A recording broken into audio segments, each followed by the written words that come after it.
Okay, this is the primary bedroom suite. This is the interior plumbing and appliances video. And we've got 3 commodes, and all 3 of them, everything's supposed to go down, goes down that's supposed to go down. Bye, Timmy! What is this?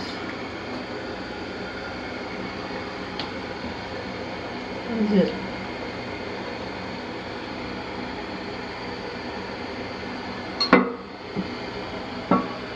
Come back and look at that. What is that? Water underneath the reservoir in the primary bedroom suite bathroom. We've got 2 lavatories and then 1 in each of the other bathrooms, so we've got 4 lavatories with all 4 of them, hots on the left, colds on the right. All the plumbing underneath here is boring. Got a little blue tape underneath this one. Okay, it's the wall finish. I'm going to put some blue tape right there. That's what I'm going to do. I'm not a blue tape kind of guy. Bathtub, hots on the left, colds on the right. Stopper works, same thing. Colds on the right, hots on the left, hots on the left, colds on the right. And again, boring. And when I say boring, I mean which is a good thing in home inspection. But also, this home does not have a water reduction valve, water pressure reduction valve. It does not have an expansion tank on the water heater. And it does not have a tempering valve. And all these things might be optional so long as the water pressure is below 80 psi. Different municipalities have different, kind of settings. That door sure looks crooked, doesn't it? Look at that. Is that crooked this door looks? It doesn't look crooked, it is crooked.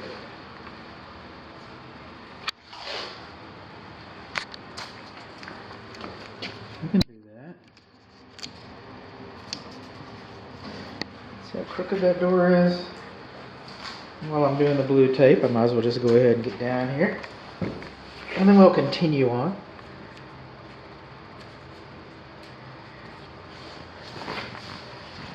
We've also got a shower enclosure. Looks like the ceiling is setting up. And again, hots on the left, colds on the right.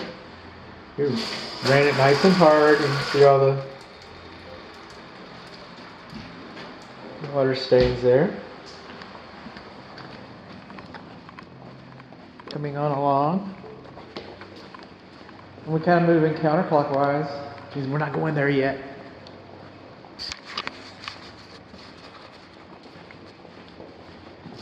Come through here.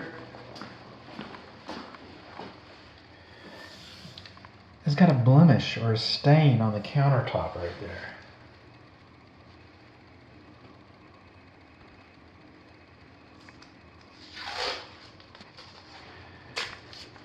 Oh, that's the way the material was made. You know what? Maybe that's the way the material was made. But somebody chose to install this. You don't see this in any of the other bathrooms. You don't see it in the kitchen.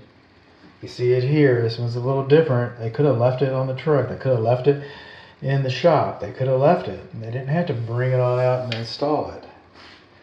Somebody made a decision to use this material, and you got a blemish right there. Again, hots on the left, colds on the right. Hi, Timmy. Again, boring. Okay. Moving on along.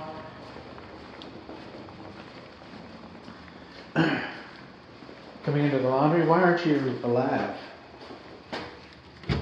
I tripped you. Why aren't you hot? I have to go check in the. It was alive. It was hot. I have to go check. Okay, 4-prong electric clothes dryer. Be sure and read these instructions, especially if you've got an older machine. So even a newer one. And come on over here. Hot and cold are supposed to be labeled. See, these are both silver. So hot and cold was not labeled. Okay. hot and cold for the clothes washer was not labeled. And speaking of not labeled, okay, I'm glad we got this. I'm just saying, you got a GFCI protection. And you don't have GFCI protection for the clothes dryer. They did not install a GFCI receptacle outlet. So I get that you need to read this so that you wire it right and so that it's in right and everything works like it's supposed to when you finally get a GFCI breaker, but you don't have the GFCI breaker. Coming on along here, our clothes dryer length is not labeled. Alright, and then we can kind of look up here a little bit to see if we can see something.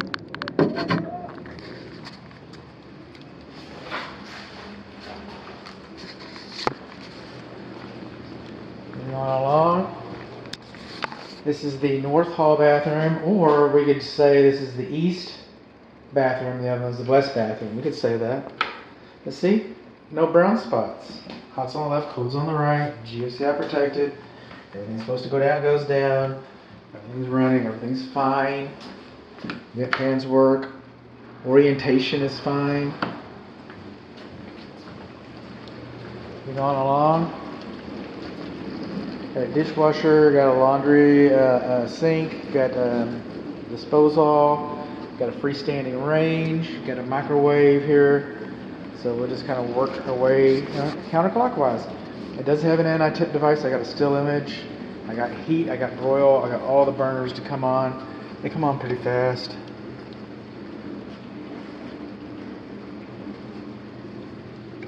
Now all I know, okay, vent fans are not required in kitchens. I think they should be, but they're not. And code says if you install one, then this should be at least 24 inches from this, and it's not. And code goes even further to say in a stipulation that the manufacturer's installation instructions supersedes code. And I could not find a manufacturer's manual in here. I've been looking.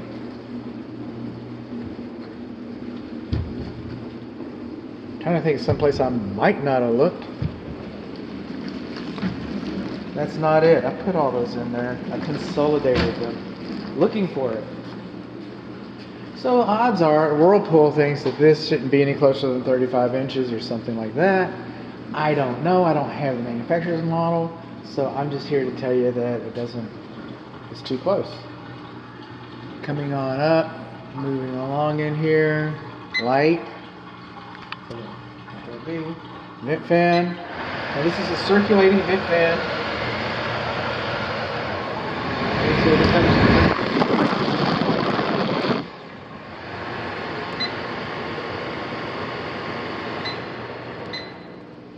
Okay, 2-speed fan. Then we come over here, we're going to have the microwave, we're going to play with that for a little bit.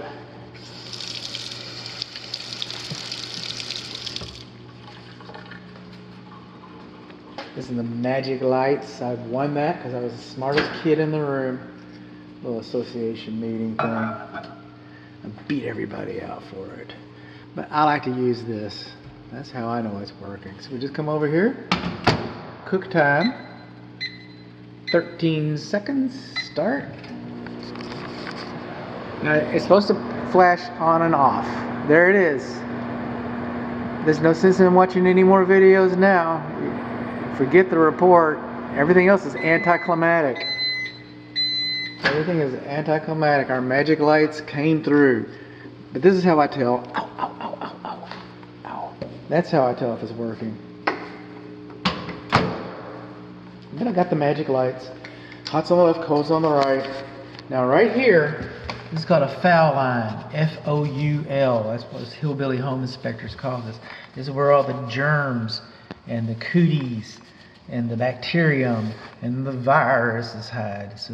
And your realtor, the office, everybody will say, well, just put a little bleach under there. I hear that so much. And yeah, you can put bleach underneath there, but you better not, you better not forget to. And I would never dissuade my client from seeking perfection. All right, but I've yet to have a client call me out and say, hey, bud, good catch. Good catch on that foul line. And I'm not discounting my work. I'm not discounting my work. It should cascade down like this. That's what it should do. And I'm going to bake the code reference into the inspection. So keep the water going here, just so we know. Inquiry mind. There we go. That's our disposal. It's working. It's 1/3 horsepower.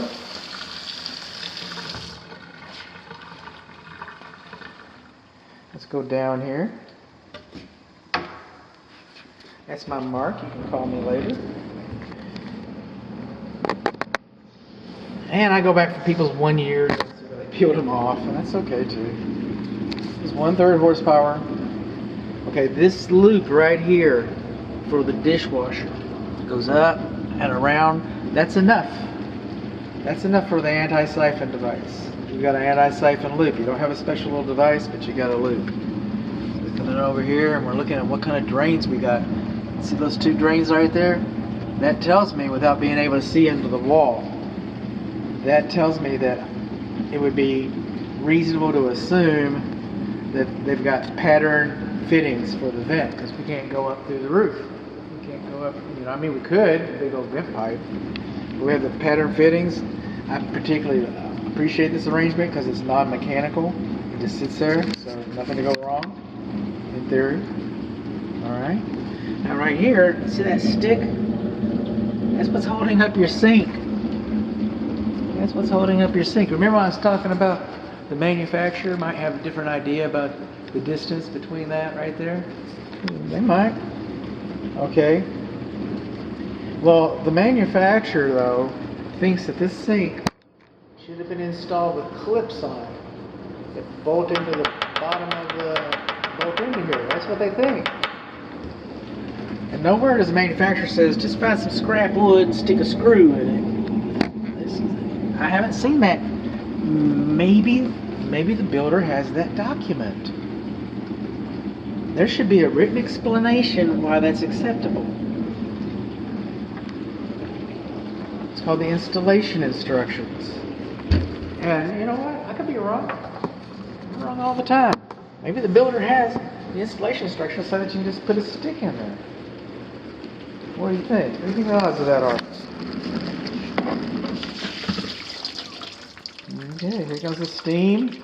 Okay, that's how we clean our lens. Find a rag. I guess I wasn't very prepared for that.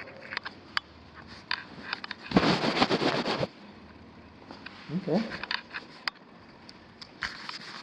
So we got the microwave, we've got the oven, we got the broil. I did all those. Hot's on the left. We've done everything. I guess we just for a little inspector theater. How about that? Okay. When this house was a baby in the builder's belly, okay, they didn't have a countertop reveal party.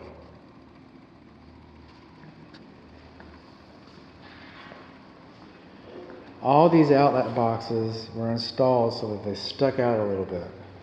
And then the drywall comes in and they all fit flush. But the electrician who roughed this in, he didn't know what was going on over here, so he just did it, you know, like he did every other, I say he, she, they, them, it's. Okay, pick your pronoun. But see how far the box goes back in there? Okay, this box is for fire. You wouldn't need a box. It's supposed to hold all the wires, all the connections, protect you from fire.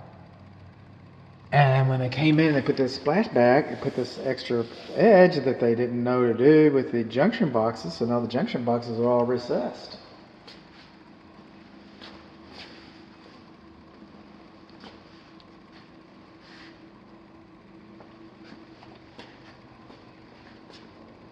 So,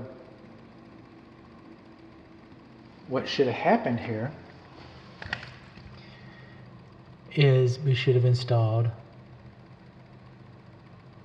what are they called?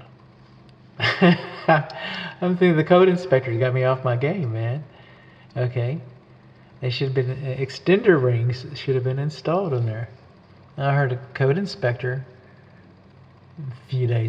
quite a few days back, but it stuck in my mind. Last year. It's January. But he called them spark suppression rings, and he seemed like he was a pretty smart guy, knew what he was talking about. And then some people, tradespeople, call them goof rings, because that's probably what they think about. But they cost me. I got a link inside your report by a pretty handy girl, and she can show the electrician how it's supposed to be done. In case he needs some help on comprehending what we got going on here. Okay? And they cost about $3 a piece, okay? 16, so $35, $40, it could have been done right. If you get them in bulk, you probably get them even cheaper.